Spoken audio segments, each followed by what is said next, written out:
पहले मालिक साहब मुझे बताइएगा सर, क्योंकि ऑब्वियसली आप ज़रा मईशत को भी समझते हैं और बहुत सारे लोग जो मईशत को देख रहे होते हैं उनके बारे में भी आपको खबरें होती हैं। गवर्नमेंट ने एक पहली स्पाइक आई, पेट्रोल प्राइसेस इंक्रीज़ हुई, उसके बाद को 2-3 हफ्ते गवर्नमेंट ने एब्जॉर्ब कर लिया है। बट जो इस वक्त हालात नज़र आ रहे हैं, अल्लाह करे को बेहतरी हो जाए और कुछ चीज़ें बेहतर हो जाएं, लेकिन कोई अभी बड़ी जिसे कहते हैं कि बड़ी फ्लूइड सी सिचुएशन है, अनसर्टनिटी बहुत ज़्यादा है। अगर प्राइसेस इसी तरह इंटरनेशनल मार्केट में कोई एक और आधा स्पाइक आ गया, कोई $150, पौने $200 या इवन $200 पर बैरल की बात हो रही है, तो यहाँ क्या इम्पैक्ट आएगा उसके ऊपर और कितना एब्जॉर्ब कर पाएगी गवर्नमेंट आपके नज़दीक? देखिए, गवर्नमेंट अब्जॉर्ब तो एक हद तक ही कर पाएगी मुनीब, लेकिन इशू ये है कि बाकी दे हैव टू, जिसको कहते हैं ना, दूसरी जगह से पैसे निकाल के यहाँ डालने भी पड़ेंगे। गवर्नमेंट की अभी तक हमें सिवाय ऑप्टिक्स के एक्सपेंडिचर कटिंग के हमें कोई रियल एक्सपेंसेस नजर नहीं आ रहे। दो छोटी एग्जांपल्स देख लें, कितना बिजली का बिल पहले ही लोगों की चीखें निकल गई हुई। अब इन्होंने क्या करवा दिया, इन्होंने जो अप्रूव्ड कैपेसिटी है उसके ऊपर आपको बिलें आएगी, नॉट ऑन द बिजली जो आपने यूज किया, बल्कि आपका मीटर पे अप्रूव्ड क्या है।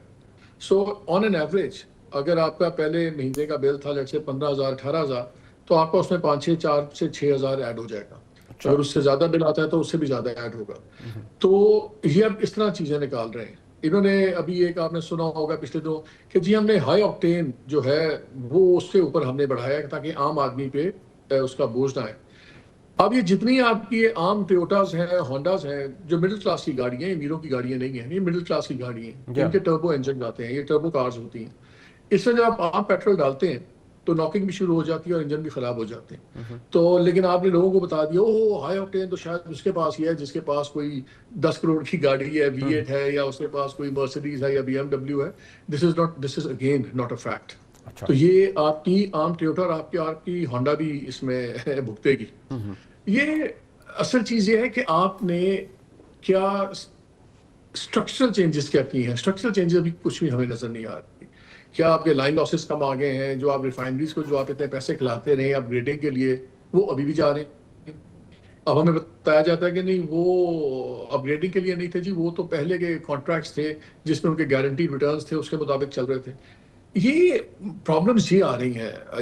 और जहां तक तेल की बात है, टैंकर्स तो हमारे तो आ गए हैं टैंकर्स, और वो आगे भी इंशाल्लाह आ जाएंगे। आपने कल भी सुना कि जी 12 और ऑयल टैंकर्स गुजरेंगे जो पाकिस्तानी फ्लैग फ्लाई कर रहे हैं। वो नेसेसरली हमारे हो ना हो, लेकिन बिकॉज हमारी अरेंजमेंट्स के साथ कुछ और मुल्कों के भी गुजर रहे हैं। सो हमारा इतना मसला होना, उसका प्रोविजन ऑफ फ्यूल मसला नहीं होना चाहिए, प्राइसिंग की बात होगी।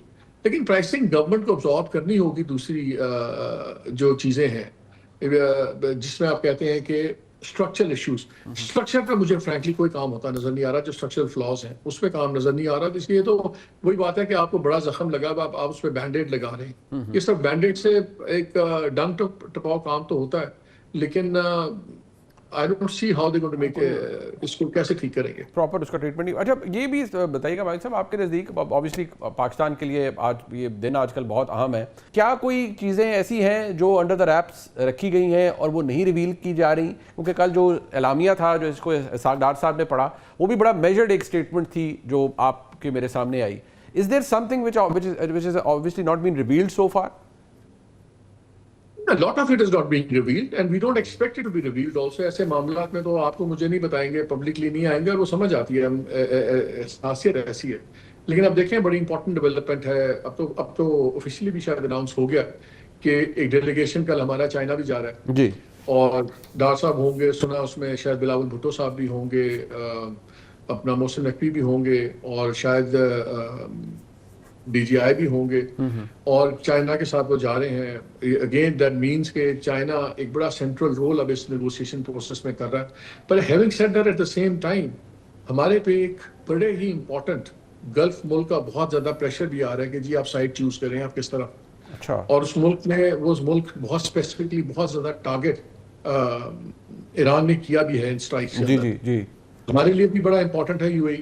हमें क्या नाम लेने में बिल्कुल सही बात। UAE है, UAE आफ्टर सऊदी अरेबिया। हमारे वहाँ से बहुत लोग हैं, बहुत काम पैसे आते हैं, सब कुछ करते हैं। हमारे यहाँ उनकी इन्वेस्टमेंट्स भी हैं, वो भी और आप एक ही चीज़ नोट कीजिए कि अगरचे किसी भी मशरक़ वस्ता के मुल्क ने या गल्फ ने अभी तक कोई हार्ड एक्शन नहीं लिया ईरान के खिलाफ, लेकिन लैंग्वेज बहुत सख्त हो गई है। जी, पहले जबान और होती थी, अब पिछले 2-3 दिनों से Absolutely. जबान बहुत सख्त हो गई है। या सो पाकिस्तान बड़ा एक डेलिकेट टाइट रोप एक्ट है जिसपे पाकिस्तान चल रहा है। इज्जत बहुत है, एडवांटेज बहुत है, बट हैविंग सेड दैट इतना ये अब कॉन्सिक्वेंस फ्री चीज नहीं रहेगी पाकिस्तान के लिए। इसके पाकिस्तान के लिए कॉन्सिक्वेंसेस हो सकते हैं, खाली माशी कॉन्सिक्वेंसेस की बात नहीं मैं कर रहा, मैं बायलैटरल रिलेशंस की भी बात कर रहा हूँ। लेकिन ये बहुत बड़ी डेवलपमेंट है जो कल तुर्की भी यहाँ थे, सऊदी अरेबिया भी यहाँ था। ये बहुत बड़ी डेवलपमेंट इसलिए है कि वही मुल्क जो जिनकी जुबान बहुत सख्त है, उनका पाकिस्तान आना, इन नेगोशिएशंस के अंदर बैठना, एक कॉमन स्ट्रैटेजी के ऊपर काम करना, फिर अगले दिन हमारा लोगों का चीन जाना, दिस शोज के lot of things are happening.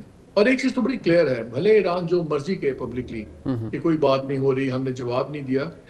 आपको भी पता है कि जब भी कोई मुल्क आर्बिट्रेट करता है या बीच में एक रोल प्ले करता है नेगोशिएशन का, फैसिलिटेटर का, वो तब तक कर ही नहीं सकता जब तक दोनों फ्रीकैन तैयार ना हो। अगर जितनी मर्जी भले हमारी टॉप की आदत की ट्रम्प के साथ दोस्ती हो, यारी हो, सब कुछ हो, अगर ईरान ना चाहता तो आप फैसिलिटेटर बन ही नहीं सकते। आप फैसिलिटेटर बने हैं और ये चीजें हो रही हैं because behind the scenes Iran की तरफ से ग्रीन सिग्नल है, तो आप बने हुए हैं ना।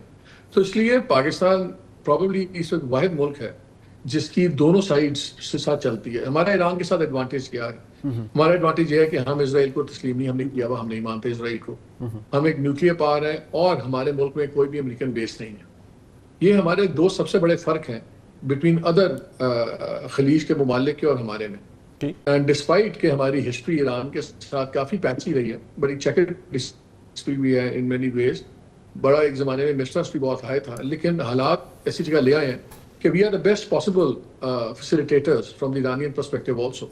ठीक, अच्छा और हमारी भी सेंसिटिविटी है, ईरान के बाहर अगर कहीं सबसे बड़ी अहले तस्लीम पॉपुलेशन है हमारे पास है, बिल्कुल ऐसी। अच्छा एक चीज हमारे साथ बल्कि I think behind the scenes काफी कुछ हो रहा है बिकॉज ट्रम्प के लिए भी काफी मुसीबतें हैं। और अगर ये ट्रम्प ने गलती की फौजें जमीन पे लाने की, ये बहुत बड़ी एक गलती होगी।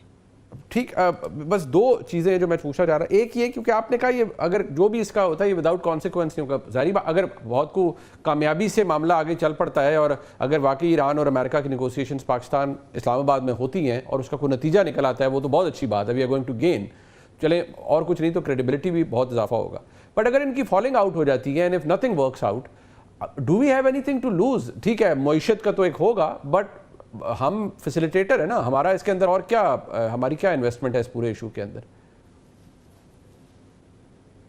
यार देखें, वहां पे गवर्नमेंट्स तो नहीं है ना। यूएई भी है, वो भी बादशाहत है, सऊदी अरेबिया भी बादशाहत है, सारे मुल्क की बादशाह लोग हैं। तो जैसे हम कहते हैं ना यार, बादशाह तो किसी भी वक्त कोई भी दिल पे बात लगा के बैठ सकता है ना। कल को यूएई अगर यूएई का बादशाह ये समझे कि यार पाकिस्तानियों ने उस वक्त यार ईरान की ज्यादा साइड ली थी, हमने कहा हमारे साथ चलो, लेकिन उस तरह नहीं चले, हमारी तो इन्वेस्टमेंट्स भी थी, कितने लोग यहाँ हैं, तो ठीक है यार, you know it's time to give them a bit of a hard time, निकालो इनके बंदे। ये तो मूड की बात है फ्रैंकली।